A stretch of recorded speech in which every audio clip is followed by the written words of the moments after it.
we don't have to pretend we have our together. It's okay to say, I'm going to a therapist. Wow, what was that like? Or to talk about our feelings and say we're scared. Like, men are allowed to have feelings and we're allowed to actually express them and we're allowed to get help for it. And then realize that when you ask for help, it's kind of like this, can you help me? When the person comes in, it feels amazing, right? And we're also, if you don't ask someone else for hug or for help, you're kind of robbing them of the chance to help you.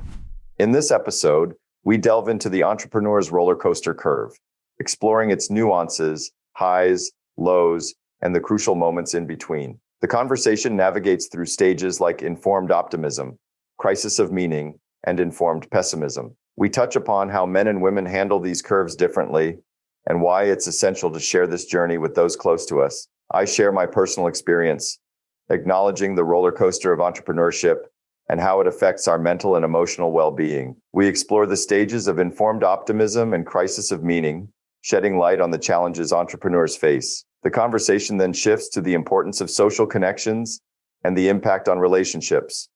The entrepreneur's roller coaster curve is portrayed as a powerful tool to understand and manage the tumultuous journey of building a business. The entrepreneur's roller coaster is not just a ride, it's a framework that shapes our professional and personal lives.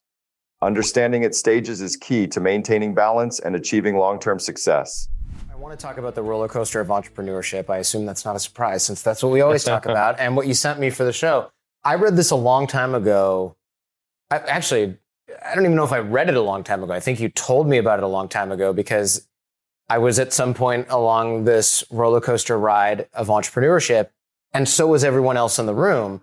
And I remember people going, it's like he knows me. What's going on? And that's when it became really obvious that this wasn't a cool infographic that you found online and decided to write an ebook about, but like, this is a thing. This is a thing that happens to everybody who has a business. And I was thinking, because our audience is so general in a way, this is a thing that probably applies to everyone, but also especially to entrepreneurs because we're all nuts. The model that I will talk about definitely applies to entrepreneurs because we're all nuts and most of us are bipolar. If you actually read the traits of bipolar disorder, most entrepreneurs would be clinically diagnosed as bipolar. And I have some data points on this. Other people ride the roller coaster, but not necessarily as high and low as most entrepreneurs do. And there is some clinical data there that show that entrepreneurs, there's only 3% of the population are entrepreneurs and only 3% of the population are bipolar. That's kind of interesting, right? And then when you actually go through all the traits and realize that most entrepreneurs are bipolar and a lot of individuals have signs, some signs, but not 8 or 9 of the 10 or 11, right? They might have 4 or 5. Right. Oh, I have the list and you said most people check off 5 things from this list. And I was like, let's see. And then I was like, yes. Oh, at least 5. This is at least 5. Right. Okay, good. And what were you, right? Because I'm 10 for 11. I think I was, we'll go through it because it's in my notes here. The reason it's really important for every individual is individuals work for entrepreneurial companies. Mm-hmm. If you work for an entrepreneur or an entrepreneurial company, you're strapped to the back of that person. We've all heard about Steve Jobs being hypomanic, right, and bipolar. So when he would go through these crazy ups and downs, everyone around him was affected by that. And wouldn't it have been interesting if they just knew that's natural? Right. Instead of he's crazy. Yeah. Right. 2 of the 3 founders of Netscape were bipolar, clinically bipolar. Wouldn't it be cool if all their employees understood that or if their spouse understood that? Because when a spouse of an entrepreneur goes and talks to her friends or his friends, the other spouses are going, no, my husband's a lawyer. He's not like that. No, he's a little bit upset, but no, he's not like that. But spouses of entrepreneurs go, yeah, that's my husband or that's my wife, right? So I think the vast population is affected by it, not necessarily because they're bipolar, but because they're strapped to our back. That's a good point. And I have heard in entrepreneur groups, people talk about things like this, but also I think a lot of folks listening and watching right now are going to go, oh, that's why my supervisor, boss, the owner of the company, this, that, and the other thing. There's a lot of people who listen to and watch this that aren't entrepreneurs, but the idea that we're strapped to someone's back, good point. Haven't thought of that. When you're married to somebody, you're definitely strapped to them, but the kids of entrepreneurs and the kids are for sure, right? The brothers-in-laws and the fathers and parents and the colleagues and coworkers, all of these people get affected. So we make these crazy ripple effects just by being our crazy selves. Yeah, the butterfly effect is massive. Like I grew up with a father that was an entrepreneur and 2 grandfathers that were entrepreneurs. And then my brother and sister and I are all entrepreneurs. So all we've ever really known is that entrepreneurial highs and lows. And so we've all lived it. So we kind of thought it was all pretty natural. And then when we started to uncover this model about 30 years ago to see and then apply it to all these other entrepreneurs, it became very real fast.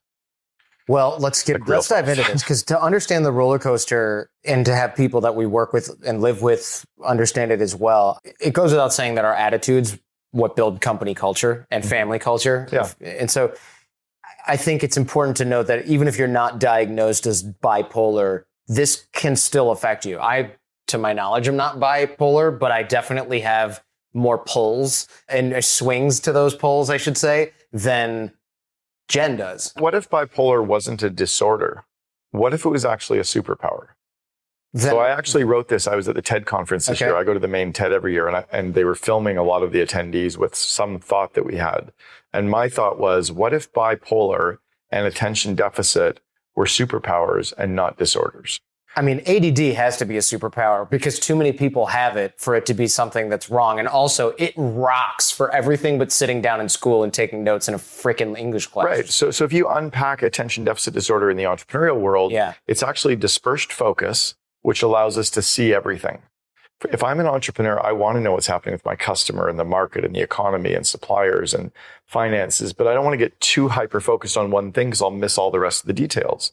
So the fact that I see everything means that I'm actually very tuned into the whole thing.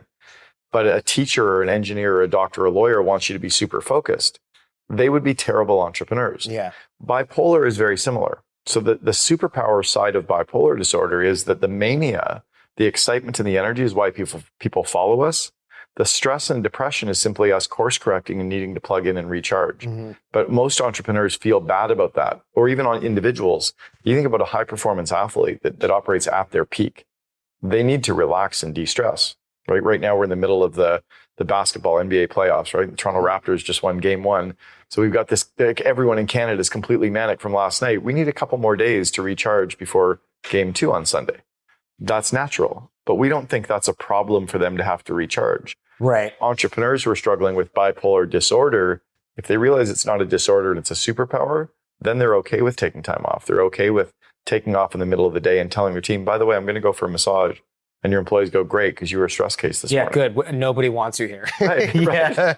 See you later, boss. Have a great weekend. Finally, we can relax. Everybody unclench. Yeah, I think we all work with people like that. And what I don't like even working with myself when I'm like that half the time.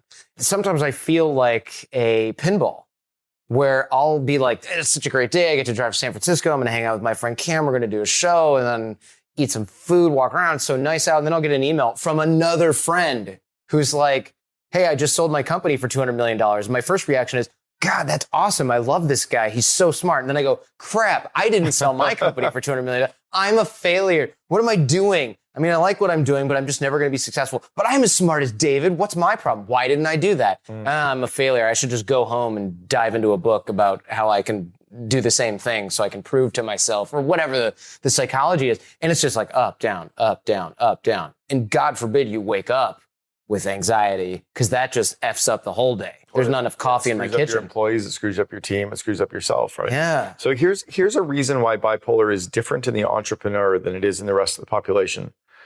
Most of the rest of the population can talk to someone about their stress, about their fears, about their anxieties, because they can talk to a coworker. But as the CEO of a company, you can't tell your VPs that you're stressed or worried or depressed because it might freak them out. Yeah. And you can't tell your board because that'll freak out of your board. So you live in this very lonely place of one, right? And maybe you have a coach, or maybe you're in a mastermind group like we were. We met at Mastermind Talks, and you're in a community of other people that go, oh my God, I'm just as crazy as you. Maybe I'm not crazy. Right. Right. But until you get into that space, you feel very, very locked up by yourself. I was identified very young as being bipolar and ADD. I was in grade school in grade 6. And I was sitting outside the principal's office, and my dad was inside the principal's office. It was the only time I'd ever been. And I remember my dad inside it, and I could hear through the door saying, there's nothing wrong with my kid. The problem is the school system. The problem is the medical system. My kid doesn't have a disorder. He's just like me. He didn't say he's just an entrepreneur. He said he's just like me. Right. And my dad walked out. He goes, come on, we're leaving. I'm like, what's wrong? He goes, they want me to put you on medication because they think you're too up and down all the time. Mm-hmm. Right? They think you're too wild in the classroom. But he didn't want to medicate me. He wanted to give me an outlet to go do that. Sure. When I first split from the other company, I talked about this on another show called Impact Theory, where I felt all this anxiety, but what it was not just anxiety for anxiety's sake. I was like a blender that was going and the top was off. And what I needed to do was take some action, rebuild my business, do something because everyone else's advice, non-entrepreneurs were like, Jordan, go to Hawaii for like 2 weeks, just relax, de-stress, look at the future, think about what you want to do. And I was just thinking, this is a person who's wired much differently than myself. Because the last thing I wanted to do was be away from the phone, the internet, and what I needed to do to get moving again. The last place I wanted to be was on a beach going YOLO. Yeah. That was not it. But the idea was take that blender with the top off energy and focus it like a laser beam on something. And that was what worked for me. The only time we should take the time off, and we often don't, is when they're at kind of the bottom of the curve, right? So when you get to the bottom of this roller coaster, you can't think clearly, right? You're too stressed. You're too kind of myopic on issues. You're worried. The adrenaline's running. It's fear. And I don't know what the medical terms are, but you need to get out. Okay. Right? You need to go to the beach. You need to go walk around on the grass in your bare feet. You need to just take some time off. Right. And it's hard for us to do that because we're so hardwired to just keep trying harder. But if we keep trying harder, we often end up like that fly trying to get out the window that's just going to keep, and then they end up dead, right? Right. They're dead in between the two panes of glass. And yeah. We'll get into each of the phases of this entrepreneurial roller coaster. But I did get to I found the piece where it says, most entrepreneurs say yes to at least 5 of the following questions. Are you filled with energy? Yes. Does your mind get flooded with ideas? Yes. Are you driven, restless, and unable to keep still? Yes. Do you often work on little sleep? Well, no.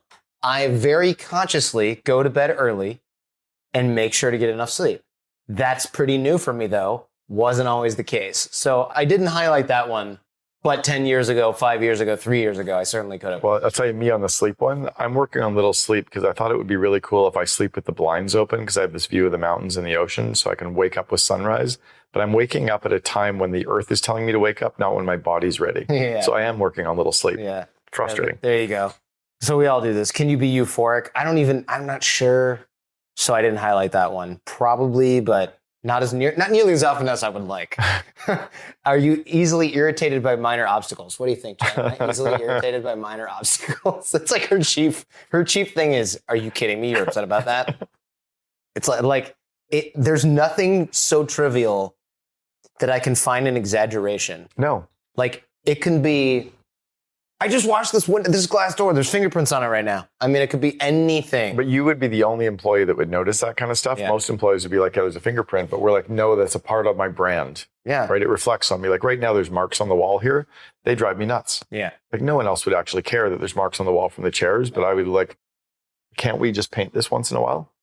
There are things like typos in emails where I just go, I can't believe it. Everyone thinks I'm an idiot now. Yeah. Look at someone read that and went, Jordan doesn't know how to spell. I had an argument with somebody online about that the other day. They said it's okay for people to spell incorrectly. I'm like, no. She goes, yeah, but we're dyslexic. I'm like, you can be dyslexic and still give a shit. Yeah. Like, there's spell check. Yeah. Look, you're not writing a note to your friend on the phone. Right. This is a business thing. There's spell check. You can ask someone. Or it's a Facebook post. Like, yeah, it does actually really on you. It does. Like, even if it was just me. Yeah, that's a good point. It does. And is it fair? No. Does that matter in life generally? Also, no. Nope. Can you burn out periodically? Yeah. Okay. Do you act out sexually? No. That's also flirting. Heavy flirting. I'm good. Okay. Right, Jen? She's like, you better be. If that was one I highlighted, I would never admit it right now. Do you feel persecuted by those who do not accept your vision? This one I had a question about. What does that actually mean? Do you kind of get defensive if someone disagrees with your idea or your vision on something? Oh, yeah, I used to. Now nobody goes, podcasting's not going to be a thing. Nobody does I think you should do X, or I don't think you should do that. Oh, that happens all the time. I mean, even when people are like, I don't really like the music in the new thing. I'm like, I write back, what I want to say is, bleep, right? But what I write back is, I'm not concerned about people's impressions right now. You'll get used to the music. It's fine. Okay, so you're actually good on that one. I remember when I was 27, 28, and I started the company, people would go, you're teaching social skills? Nobody gives a crap about that. Or you're 27, who's going to listen to you? And I remember thinking, I want to kill you in your sleep. I'm going to make a bunch of money just so that one day you see me getting into a nice car and you go, crap, You're driven, restless, and unable to keep still as one. Those are three different ones. Oh. So I don't know if that's a typo the way the book was outlined, but so it actually comes just on one line. Yeah, so those are three. Those are three separate. So it would actually come out with 11. So yes, yes, and yes. Yeah. So you're probably 9 for 11 or 1, 2, 3, 4, 5, 6. Wait, hold on. Yeah, 7 on here, but that doesn't count. 7, so then 8, 9. So you're 9 for 11. So according to the medical community, those are the clinical diagnosed traits for bipolar disorder. If you say yes to 5, you're on the spectrum. If you say yes to 10 or 11, you'd be clinically diagnosed and medicated.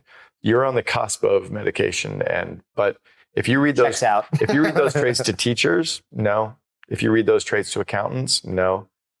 Yeah, it's funny because I do think about this when people write in. The hardest questions for me on things like Feedback Friday are when people go, man, I'm not motivated. And I go, what's that? What's that mean? Yeah. And I get it sort of academically, and I have to reach out to someone else and be like, what do you think this means? Like I have I'm not motivated on like a Tuesday or Wednesday or whatever because I'm depressed or sad from the huge burnout phase of like I did 3 speaking events in 3 days and I'm going hard and then I'm just like tired. Sure. But lack of motivation for more than like a 24-hour period, I don't even understand what that would mean. Yeah, exactly. Yeah. The whole like, how do you motivate yourself every day? And it's like, yeah, no, I'm like a perpetual motion machine. I just got to keep going. Yeah, so that's a problem I don't. And does your mind get flooded with ideas? And I was thinking, of course, doesn't everyone's? And the answer is not really. Yeah, mine gets flooded with ideas on how to do things, not new ideas on businesses. Mm-hmm. So like my dad was very entrepreneurial and he would have like a new business idea every hour, for real.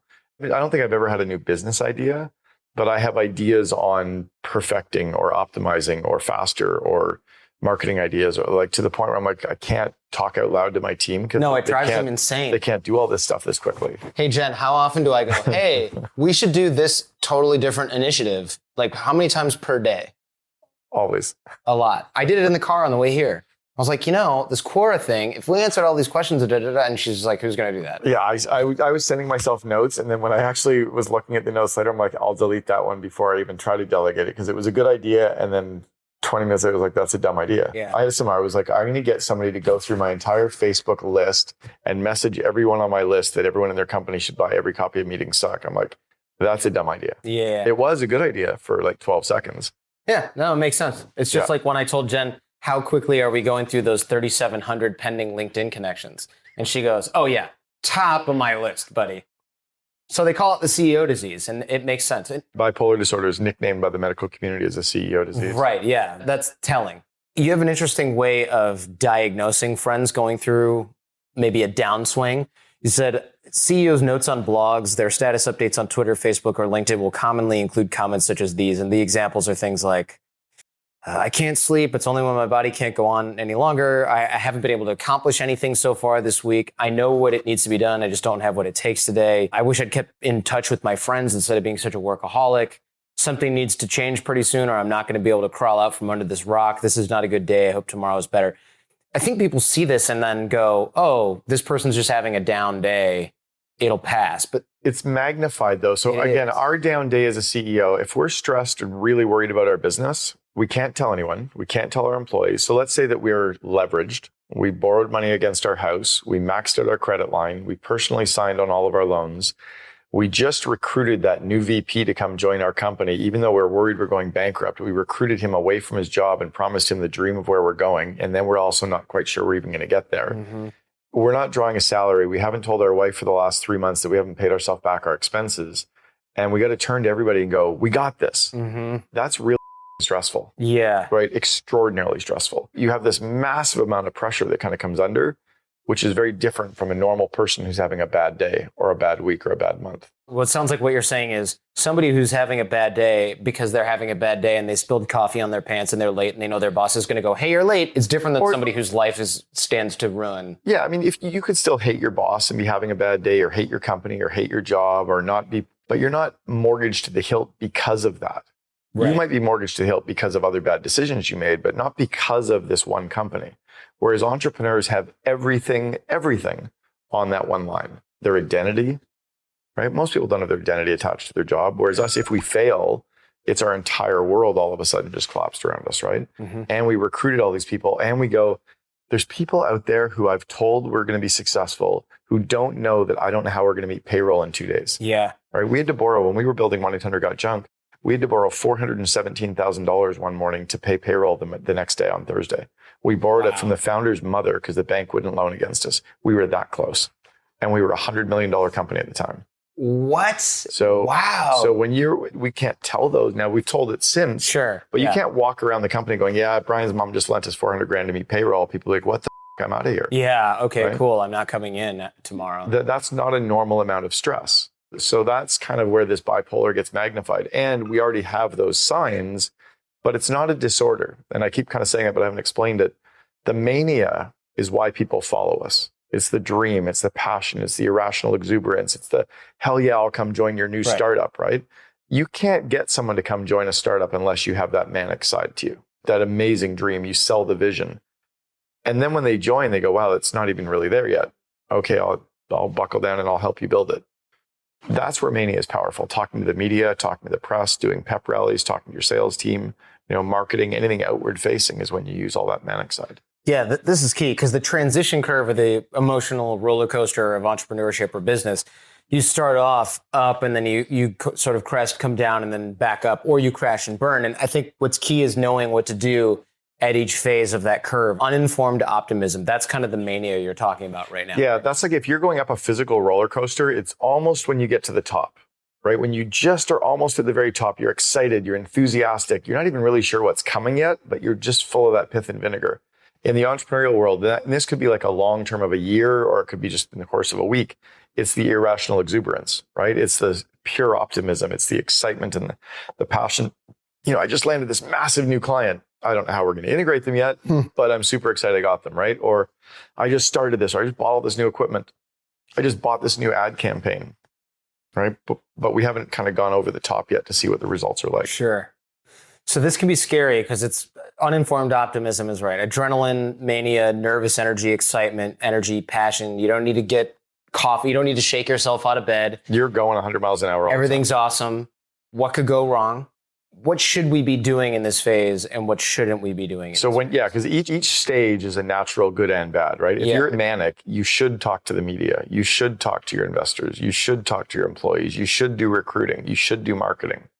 But you should not make any buying decisions, right? You shouldn't buy a new building. You shouldn't buy the $1 million ad campaign for the Super Bowl. Mm-hmm. You should wait until you're a little more pessimistic to make purchasing decisions or to make hiring decisions. So you should do recruiting, but not hiring, right? You should do sales, but not purchasing, right? You should do marketing using your voice and kind of anything, using your social feeds, but not using any purchasing.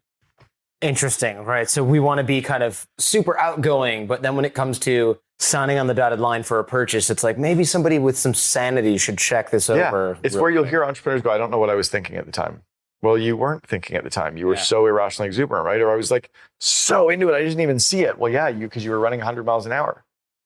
Around here, there's a lot of, I don't know if you can call them urban legends. They're mostly rumors that are for sure true about, hey, I spotted insert double A list entrepreneur celebrity at this restaurant, and he was in then a list of things that only crazy people do. Like, oh, for sure, double fisting $5,000 bottles of champagne and like throwing them on people. And you're just like, what drugs are you on? And they're like, none. I drove him there. We'd had one cocktail beforehand. Yeah, I had a $19,000 credit card bill one night when we actually sold the company for $60 million. And then 3 months later, when the stock market crashed, this was 19 years ago, when the stock market crashed, we lost the $64 million valuation. No. Yeah, we were sold at a $22.45. And when the transaction closed, it was worth $2.15. So we lost about $59 million of valuation. No. Oh, true story. We sold the company 3 days before Steve Ballmer said there was an internet bubble. March 15th, 2000. Oh my God. Yeah, we lost a lot. I was sitting with the CEO that day. We were up on the top floor of the building when we knew the market had crashed and we lost everything. He said, it sucks we're only on the 4th floor. And I was like, why is that? He goes, if we jump, we'll only break our legs. Yeah. That sucks. It's funny now because it's a funny comment, but back then it's like, you do all that work and you're just waiting for that outcome. And then you got the outcome. It's not like you didn't win. We you got the outcome yeah. and it slipped through your fingers. Through no fault of your own. Yeah. Damn. I actually was about to send him an email this morning. He's president of a public company today, but yeah, and that again is different, right? He'd given years of his life. I'd given years of my life. I'd moved from Canada down to the US for this. Yeah. We sold some of our stock right away to pay the taxes, held it for, I think, 6 months. You only paid 25% tax. If you sold within 6 months, you paid 35%. We at least sold ours and paid the 35%. Other people didn't. They tried to hold it and they ended up owing more money in tax than they actually had in value. Oh, that's because of all the options. What do you even do when that happens? You declare bankruptcy.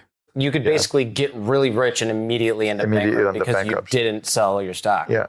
That hardly seems fair, but I suppose that's one of those like side effects of the way that this stuff works. Yeah, it's when an employee talks about, tax the rich. They don't understand how hard it is to get to be rich as well.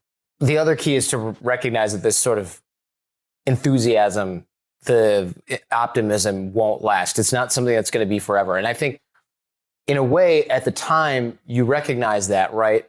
But you have to internalize it. You can't just go, well, look, it might not last forever, but then again, it might. It's like, no, it will change. We know it'll change, but we're not there yet to discuss that because we're so manic. It's hard to slow that person down to say, you realize it is going to change. We'd be like, yeah, you're right. But when you are flying manic like that, it's hard to know, right? Because it's just so exciting. You feel like you're going to take over the world. That's what's scary to spouses.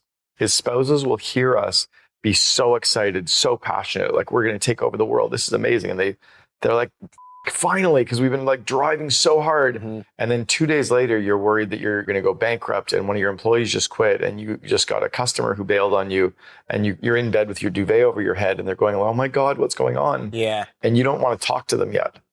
So they're like, what's happened to my spouse who was so excited and now so down? Yeah, Jen's like that with me a lot because she's like, that's just a normal week. Yeah. Yeah, it is. She's like, I don't understand why you have these things. And they happen for seemingly no reason. It's not like something happened and then I'm overreacting. It's nothing happened since last night, but now I'm totally different person. Yeah. And this, by the way, is bipolar. You're on the spectrum, but it's not a disorder. Yeah. See, again, if we were told as a kid that bipolar was a superpower, that attention deficit was a superpower, that even Tourette's is a superpower, right? As long as you're not so far on the edge of the spectrum with it. Tourette's is thinking out loud. So the reason that can be a superpower is you don't overthink your thoughts. So you come off as very real because people just know that someone's going to write it and be like, that is not what Tourette's is, but I'm not an expert, so right. I don't know. It's on the spectrum for Tourette's. Sure. Gotcha. Okay. It also is nervous tics. Yeah. A lot of cursing from people who don't normally do it. Which is, there's the words coming out and you can almost sense it. There has to be something to it because of what you said before, where there's a certain small percentage of the population that has these, but the overlap is much higher than it would normally be. Right, exactly. And we're just, the reason that it's a disorder is the medical community doesn't understand us because they're not wired like us. So when they see something so different from them, we must be a problem. It's like redheads. If you're a redhead, you should be a problem, right? Because there's only like whatever 1%. Maybe they're the disorder, right? Yeah, sure. You know what I mean? Like, well, maybe there's nothing wrong with them at all. Well, also, I think medical professionals only see it when it's so extreme and so dysfunctional that someone's going, yeah, I can't hold a relationship or a job, and I can't get out of bed most days because it's so far. Nobody's going to the doctor and going, some days I wake up and I just don't really feel like working. And then other days I'm really happy. And the doctor goes, yeah, join the club. Be surprised. And again, that's why the medical community calls it the CEO disease, is because they actually do see it much more frequently. And they do medicate, not because we're going to kill ourselves or because we're going to jump off buildings, but because it is so different than the average person. The same as attention deficit disorder. Why are so many kids given medication for ADD? Because the teachers can't control them in the classroom. Maybe they shouldn't be in the classroom in the first place.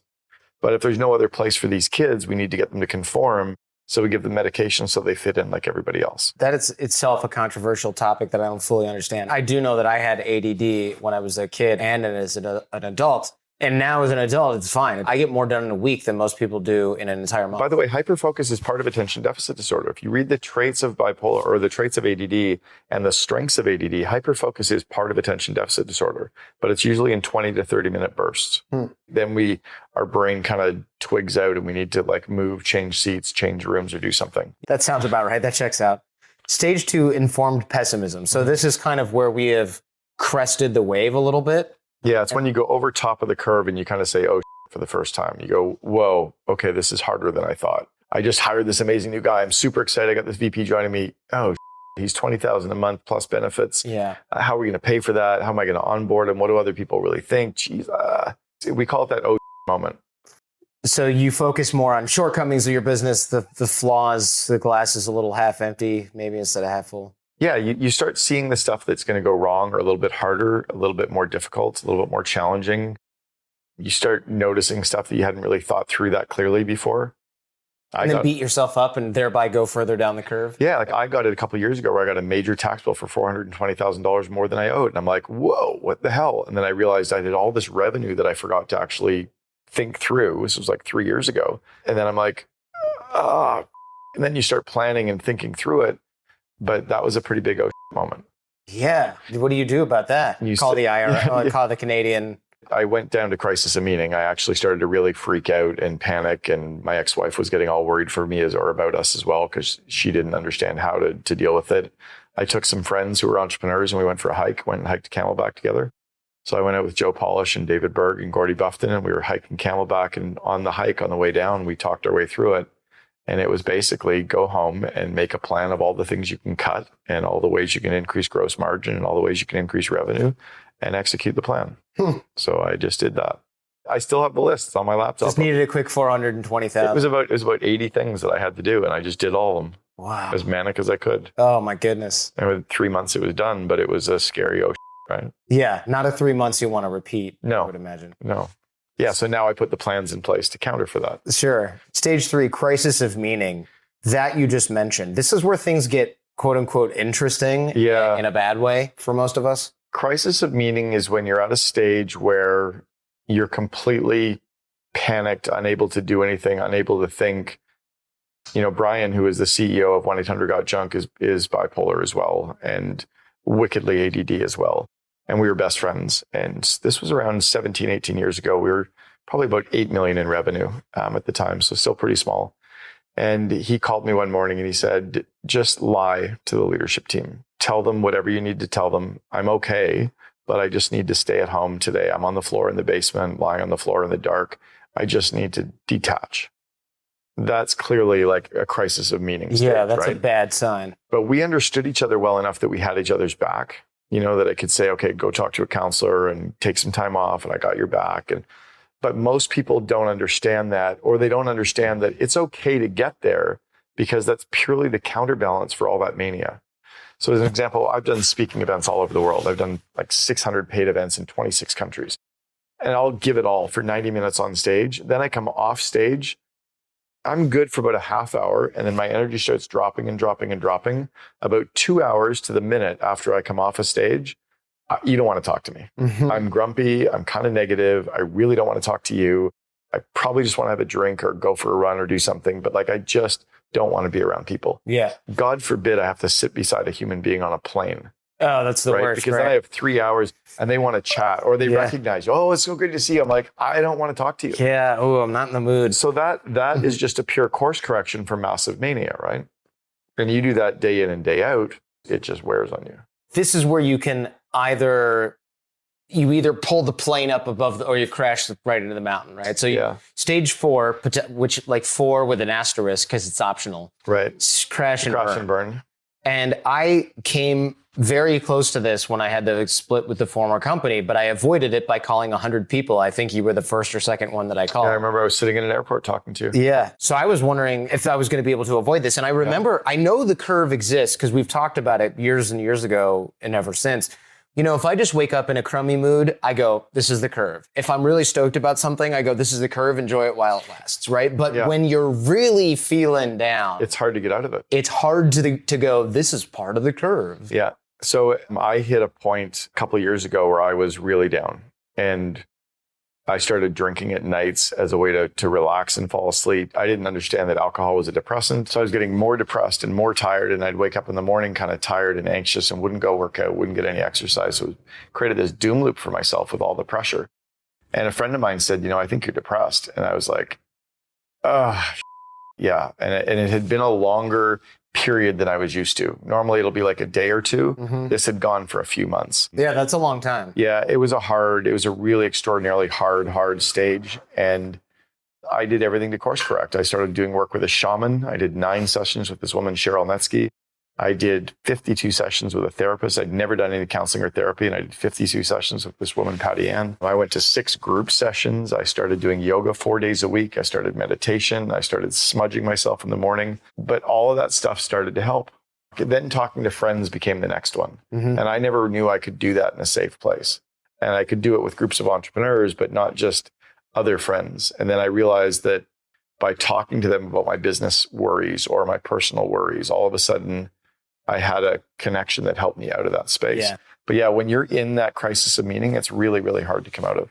And the crash and burn is sort of like, you mentioned in the book, 85% of all solo businesses fail within the first year. 85%. And that's just solo businesses. And of the ones that succeed, 85% of those fail within the next 2 or next 5. I mean, that's terrifying. I don't know how you do those stacked percentages math-wise. It's like a 5% success rate. Yeah, it's bad news. Yeah. Most businesses are like the $300,000 to $600,000, 5, 6 employees. We think of big businesses with like lots of employees, but that's much more rare. Whenever I think business, I mean, the smallest company I ever worked for, aside from the movie theater I worked for as a kid, had 500 lawyers and support staff. Whoa. And that was the smallest company. And we were a small firm. They call it mid-size because it doesn't have one guy in it or 2 guys, as lawyers, but it also doesn't have 3,000. Right. Those are not normal size. Those are big companies or medium enterprise. There's also this sort of selection bias that we have as entrepreneurs now. We're talking about this pre-show where you go, well, shoot, my friend Noah Kagan, he's got AppSumo. That's got like 20-some employees. Cam, I mean, he's working for 1-800-GOT-JUNK. That place had, back in the day, 3,000 employees. And, it's a franchise, so it's a little different. And then I'm advising Himalaya, and this is a room full of people, and they got an office in China that's 10 times as large as this. And you just don't have a realistic comparison. So you're comparing like your revenue of your work from home business with a quote unquote big company that's capitalized at $100 million. Yeah. And you're doing this apples to oranges. Most entrepreneurs are these small businesses, right? Which they would be. And you have no employees or maybe a couple freelance people, and you're scrapping together a few $100,000 a year and paying yourself 80. That is a real business with real risk and real threats and no guaranteed paycheck and no health care and, all those expenses. And then you find out that a customer just quit. Like when I first started coaching CEOs, so I left 1-800-GOT-JUNK 12 years ago. I started coaching these entrepreneurs around the world. I had one of my clients paying me $120,000 a year to coach him. And then after 12 months, he goes, yeah, we're good. We're not going to renew. I'm like, $120,000 on one person. That's not a normal job. You don't lose a third of your pay that day, right? Because somebody's happy. They're like, yeah, we learned everything. We're good. I'm like, what? Yeah, you did your job really well. We're going to penalize you by cutting your income. Yeah, we don't need you anymore because you taught us. Yeah. Oh. So crisis of meaning is all about being a little bit vulnerable, being okay with talking to other people, realizing that it's not the end of the world, and being okay with recharging our batteries. We've been telling a lot of people tell themselves a lie that they're going to catch up. I'm going to work tonight to catch up. I'll work this weekend to catch up. Yeah, that's me. You actually won't catch up. And you need to stop that habit before your child is born because you'll never catch up. You'll just have bigger goals. Well, what's been happening is I either do a bunch of stuff and then there's always more. Well, yeah, because you add more goals. You said another project. Or I just go, I needed to do all this stuff today, but I can't. I just need to plug in my Xbox and like play for a couple hours or go for a walk or hit the gym. And then I come back and I go, man, I have not had a productive day. And Jen goes, no. First of all, you have. And second of all, it's freaking Saturday. Right. You need to actually be good. So we as entrepreneurs need to be better with unplugging and feeling good about that. Because no one's going to praise us for taking time off except ourselves. And we have to think of ourselves as pro athletes. There's no way pro athletes work 80 hours a week. They just don't do it. They're on their game for maybe a couple hours a week. Then they're in practice mode for maybe 40 hours a week. And then they're disconnected for the rest. And as CEOs and entrepreneurs, we need to be way better with taking that time off. And I mean like not reading a business book for fun. Yeah. I mean like not checking your email 12 times a day on a weekend. Like I mean unplugged. It is hard to do that. I mean, even tomorrow I have a whole bunch of stuff to do and I'm like, okay, maybe I need to like. No, it's Saturday. You shouldn't do anything. You won't catch up. It's like the horizon. You're going to be happy when you get to the horizon. You can't sneak up on it at night while it's asleep, right? It keeps moving on you. You just won't catch up. And I think what happens with the burnout I was written up in the Wall Street Journal 19 years ago for crashing and burning, for having a nervous breakdown in an elevator because of stress. Really? So it was 2.5 months after the market had crashed. We lost everything. My mom was dying. I'd quit my job. My wife was pregnant. I was moving from Seattle back to Vancouver. They ran a stress test on me and I had a 98% chance of a heart attack. I was clinically redlining. So I had this chemical secretion being caused by stress. And I could almost have like this metallic taste in the back of my neck. Oh my God. That was the doctor was saying it's a chemical secretion. Like it's telling you to slow down. I'm like, no, I'm good. I can keep going. Right. I weighed 35 pounds more than I do today. I was drinking constantly. I wasn't getting any exercise. I was a disaster. That's crazy. But I was like, no, I'll just work this weekend to catch up. Yeah. And I'll work at night to catch up. I had no fun. I had no friends and I wasn't doing anything that was enjoyable. Horrible. Yeah. It's like stressful hearing about that. But I feel you. The people that get through and avoid the crash and burn are the people that actually recognize they're starting to have these feelings and then quickly turn for support. Yeah. And I think a lot of us don't do that. They turn to support. They turn to some of their passions. Like they actually like yoga for fun. You know, they play tennis for the sake of playing tennis. They just want to play. They want to be 13-year-olds again. And they don't make an excuse for that. They recognize that at the end of the day, actually, none of this really matters anyway, because we're going to die, right? We may as well have fun along the way. And as soon as they embrace that balance truly, and they read books for fun that have nothing to do with anything other than it's fun, and they go on vacations and they have hobbies, and they meet with friends that aren't entrepreneurs, or they meet with other entrepreneurs, but they never talk about each other's business. Yeah. Right? That's actually cool. I liked meeting with other entrepreneurs and then not talking about business because it's like they get it. And then they also value the fact that you're there spending the time. And I've had to learn that. Like I actually have to try to not talk about business, and I'll say, can we not talk about business? They'll be like, oh yeah, great. Good call. Right? Yeah. But otherwise, for me, it was always my natural, I'd slide back into that. Stage 5 is informed optimism / hopeful realization. Yeah. So this is good, but also a little scary because it's kind of like, and we're going back up on the roller coaster curve. This is kind of the little engine that could. This is the I think I can, I think I can, I think I can. The danger part is that if you get too optimistic too quickly without fixing the problem that got you to that stressful place before, right? So if you don't understand that you're merely going back up and getting ready to crash again, sooner or later, one of those crashes can actually be pretty detrimental to your health, right?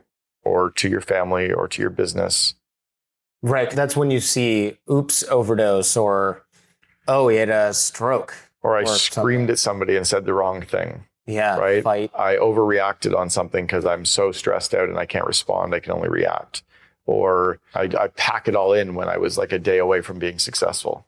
I like the idea that at each stage you can leverage the feelings and the energy. So you leverage the optimism. And then when you kind of are headed downward, you can look at and re-examine some of your strategies. Yeah, I try to leverage the feelings, but I also try to understand the feelings. So I try to remember if I'm feeling that crazy exuberance and energy, take it back a little bit. So even if I'm going on stage to speak now, I try to get into that manic stage and then I try to take it back 15%.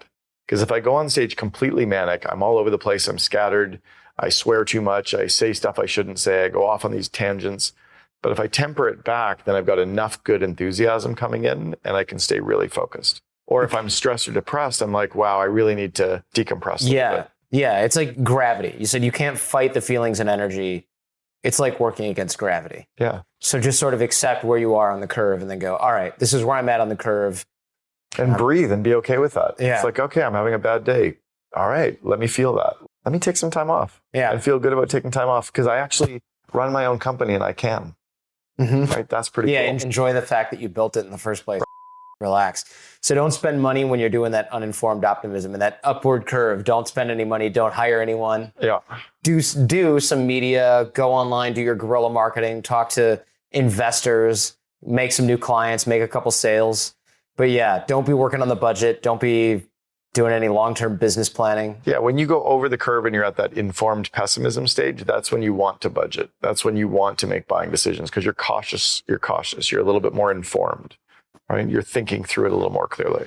I like the idea that you should not plan at certain points. And then when you're also feeling bad, it's a good time to plan because it'll help snap you out of that, first of all, because you start to get more maybe excited about your long-term growth, but also you aren't sitting there exposing yourself and creating a bunch of... You see it on Shark Tank all the time where these guys come in and they're like way overly optimistic and the sharks go, okay, wait, let's bring this back down a bit. And all of a sudden they've like They brought them down to reality. And then it's like, okay, now we can talk. In the crisis of meaning, I meant to ask this before. Men and women seem to handle this differently. And you note this in Double Double in the book. Women are really good at talking and sharing and communicating. And I don't know whether it's that old story that we've heard that, 10,000 years ago, the women were out gathering and they would be communicating and talking and sharing with each other. And men had to be very quiet and stoic because we were trying to hunt an animal. And if we were out talking and sharing, we'd scare them all away. So men were always inside and women were always communicating and sharing. And that kept the animals away, right? It protected them. I don't know if that's true. But sounds good. But women tend Someone's going to write in and tell us. Women tend to share. Like women talk to each other and they communicate about their fears and their worries and their insecurities and their frustrations. Mm-hmm. And they kind of work through it all. And then they come back into their relationships. Guys need to tap into that a little bit more and be okay with that. I think it's starting more. It feels to me like it's starting more. Mm-hmm. Or maybe I'm just opening up to it more. But it feels like men are more than we were maybe back in the 50s in our parents' generation or 60s. We don't have to pretend we have our together. It's okay to say, I'm going to a therapist. Wow, what was that like? Mm-hmm. Or to talk about our feelings and say we're scared. Like men are allowed to have feelings and we're allowed to actually express them and we're allowed to get help for it. And then realize that when you ask for help, it's kind of like this, can you help me? When the person comes in, it feels amazing, right? And we're also, if you don't ask someone else for help, you're kind of robbing them of the chance to help you, right?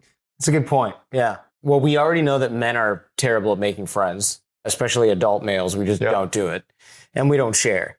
So that's a big problem for those of us that are going to be bipolar, ADHD, on the entrepreneur roller coaster curve, because that's what we need most, our support. So if you're female and you're listening to this, you probably have more social connections and support, but not necessarily. I think so. I'll talk to CEOs that I coach. I notice that the women tend to have a better social network than the men do. And the men tend to be more workaholics than the women are. Women tend to disconnect and spend time and take care of themselves, take care of, family, take care of friends and relationships. They tend to be much better at compartmentalizing their business. And men tend to, I think, make it their everything, which is to their detriment. Yeah, I think you're right. I prioritize the business over everything. And it took me a while to be like, I need to focus on social connections. I mean, that's what I teach and do now, but for years I didn't. Yeah. It's important to let your significant other know about this curve because it's important to let your significant other know about it, your kids know about it, and your employees know about it. Because your significant other, if they did not grow up in an entrepreneurial family, first, they've been terrified of your roller coaster that they're strapped to, and they ride it silently. Secondly, they're just unaware of it. So they might not even know that it's happening, but when you expose them to it, they go, whoa, you're just an entrepreneur. I get this, because they'll so heavily associate you with these curves. Very similar to wife Jordan of Marcelo, the CEO of Sprint. She noticed him and noticed all these traits, actually walked them through this diagram and she was blown away by it. She's like, that's exactly him. Now I realize he doesn't have a problem. This is his superpower. Yeah. I think if you're listening or watching this right now and you're going, this is me, then the key thing for you to do is get this show and probably the curve and or the book Double Double at least, or this chapter of the book into the hands of those people so they can go, got it. The person on the curve might not think, on the downward slope, I should reach out for support. If you're anything like me, Jen will have to go, hey, you're doing this right now and you should do that. And I have to go, oh yeah, you're right. I don't always notice it as soon as she does. Yeah, I would even say versus Double Double. I cover this in the book, The Miracle Morning for Entrepreneurs, that Hal Elrod and I co-authored together. The Miracle Morning for Entrepreneurs covers this in even more detail and is probably better applicable for anyone listening or watching today. Right. Cam, thanks so much. You're welcome, buddy. To be a really good COO, you have to be good at operations. You have to be good at basic company systems, right? That's the exact thing you don't want to do as a CEO. What I would suggest for anyone who wants to have the seat is to say, can you give up the control of being the one who decides how things are done and just start saying, here's what I want to happen